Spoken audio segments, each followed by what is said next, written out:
Nature by Ralph Waldo Emerson. Chapter 3. Beauty. A nobler want of man is served by nature, namely the love of beauty. The ancient Greeks called the world kosmos, beauty. Such is the constitution of all things, or such the plastic power of the human eye, that the primary forms, as the sky, the mountain, the tree, the animal, give us delight in and for themselves, a pleasure arising from outline, color, motion, and grouping. This seems partly owing to the eye itself. The eye is the best of artists. By the mutual action of its structure and of the laws of light, perspective is produced, which integrates every mass of objects, of what character soever, into a well-colored and shaded globe, so that where the particular objects are mean and unaffecting, the landscape which they compose is round and symmetrical. And as the eye is the best composer, so light is the first of painters. There is no object so foul that intense light will not make beautiful, and the stimulus it affords to the sense, and a sort of infinitude which it hath, like space and time, make all matter gay. Even the corpse has its own beauty, but besides this general grace diffused over nature, almost all individual forms are agreeable to the eye, as is proved by our endless imitations of some of them, as the acorn, the grape, the pine cone, the wheat ear, the egg, the wings and forms of most birds, the lion's claw, the serpent, the butterfly, seashells, flames, clouds, buds, leaves, and the forms of many trees, as the palm. For better consideration, we may distribute the aspects of beauty in a threefold manner. 1. First, the simple perception of natural forms is a delight. The influence of the forms and actions in nature is so needful to man that in its lowest functions it seems to lie on the confines of commodity and beauty. To the body and mind which have been cramped by noxious work or company, nature is medicinal and restores their tone. The tradesman, the attorney, comes out of the din and craft of the street, and sees the sky and the woods, and is a man again. In their eternal calm he finds himself.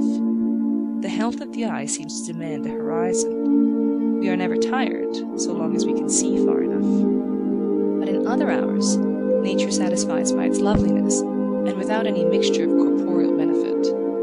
I see the spectacle of morning from the hilltop over against my house, from daybreak to sunrise, with emotions which an angel might share. The long, slender bars of cloud float like fishes in the sea of crimson light. From the earth, as a shore, I look out into that silent sea. I seem to partake its rapid transformations. The active enchantment reaches my dust, and I dilate and conspire with the morning wind. How does nature deify us with a few and cheap elements? Give me health in a day, and I will make the pomp of emperors ridiculous. The dawn is my Assyria, the sunset and moonrise my Paphos, in unimaginable realms of fairy. Broad noon shall be my England of the senses and the understanding. The night shall be my Germany of mystic philosophy and dreams. Not less excellent, except for our less susceptibility in the afternoon, was the charm last evening of a January sunset. The western clouds divided, and some divided themselves into pink flakes modulated with tints of unspeakable softness, and the air had so much life and sweetness that it was a pain to come within doors. What was it that nature would say? Was there no meaning in the live repose of the valley behind the mill, in which Homer or Shakespeare could not reform for me in words? The leafless trees became spires of flame in the sunset, with the blue east for their background, and the stars of the dead calyces of flowers, and every withered stem and stubble rhymed with frost, contribute something to the mute music. The inhabitants of cities suppose that the country landscape is pleasant only half the year. I please myself with the graces of the winter scenery, and believe that we are as much touched by it as by the genial influences of summer. To the attentive eye, each moment of the year has its own beauty, and in the same field it beholds, every hour, a picture which was never seen before, and which shall never be seen again. The heavens change every moment, and reflect their glory or gloom on the plains beneath. The state of the crop in the surrounding farms alters the expression of the earth from week to week. The succession of native plants in the pastures and roadsides, which make the silent clock by which time tells the summer hours, will make even the divisions of the day sensible to a keen observer. The tribes of birds and insects, like the plants punctual to their time,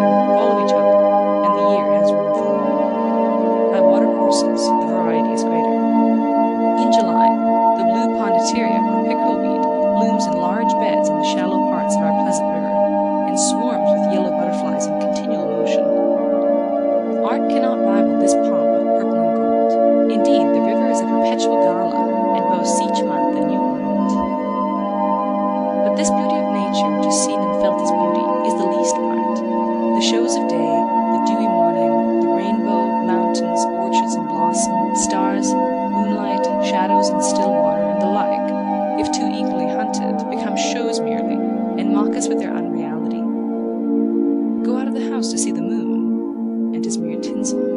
It will not please as when its light shines upon your necessary journey. The beauty that shimmers in the yellow afternoons of October, whoever could clutch it?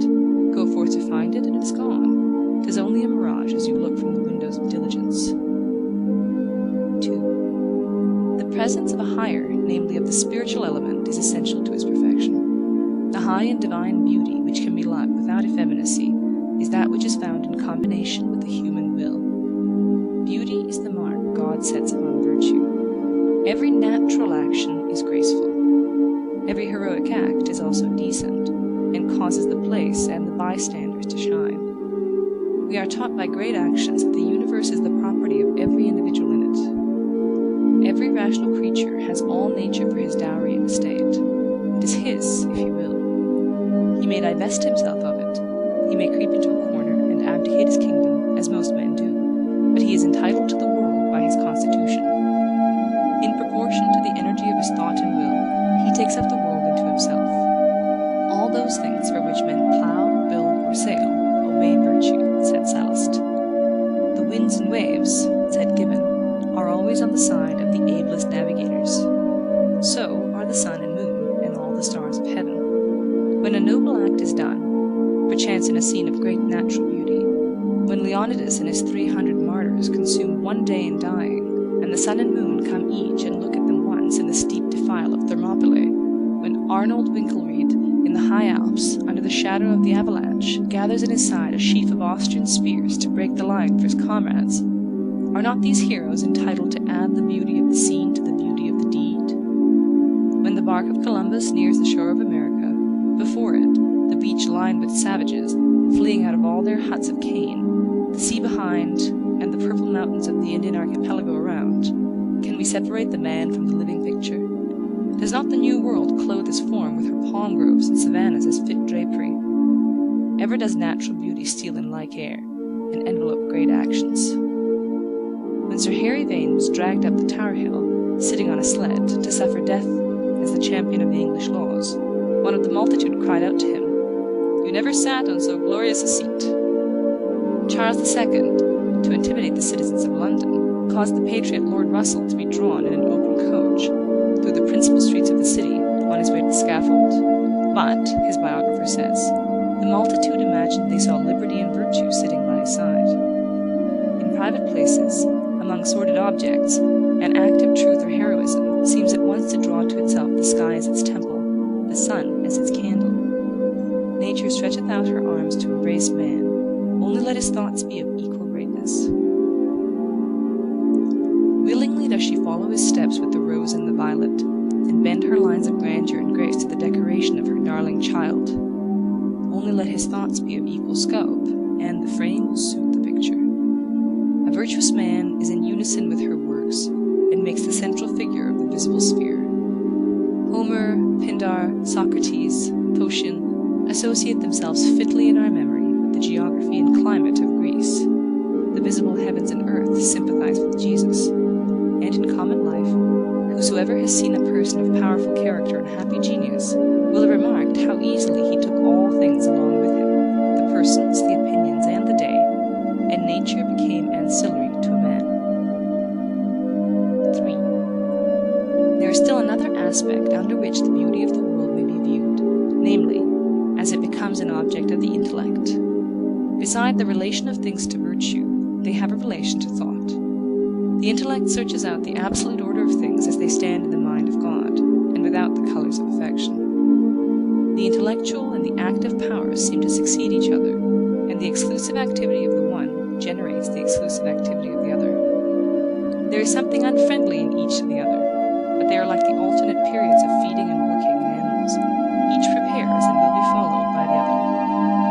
Therefore does beauty, which in relation to actions, as we have seen, comes unsought, and comes because it is unsought, remain for the apprehension and pursuit of the intellect, and then again, in its turn, of the active power. Nothing divine dies. All good is eternally reproductive. The beauty of nature reforms itself in the mind, and not for barren contemplation, but for new creation. All men are in some degree impressed by the face of the world, some men even to delight. This love of beauty is taste.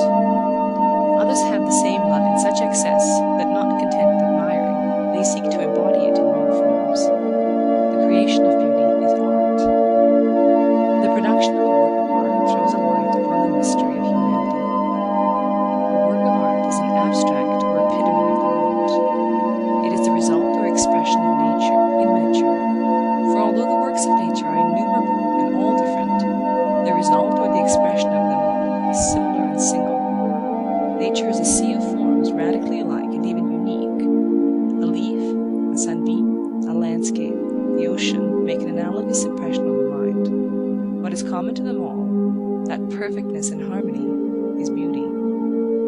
The standard of beauty is the entire circuit of natural forms, the totality of nature, which the Italians express by defining beauty il più nell'uno. Nothing is quite beautiful alone, nothing but is beautiful in the whole. A single object is only so far beautiful as it suggests this universal grace. The poet, the painter, the sculptor, the musician, the architect seek each to concentrate this radiance of the world on one point, and each in his several work to satisfy the love of beauty which stimulates him to produce. Thus is art, a nature passed through the alembic of man,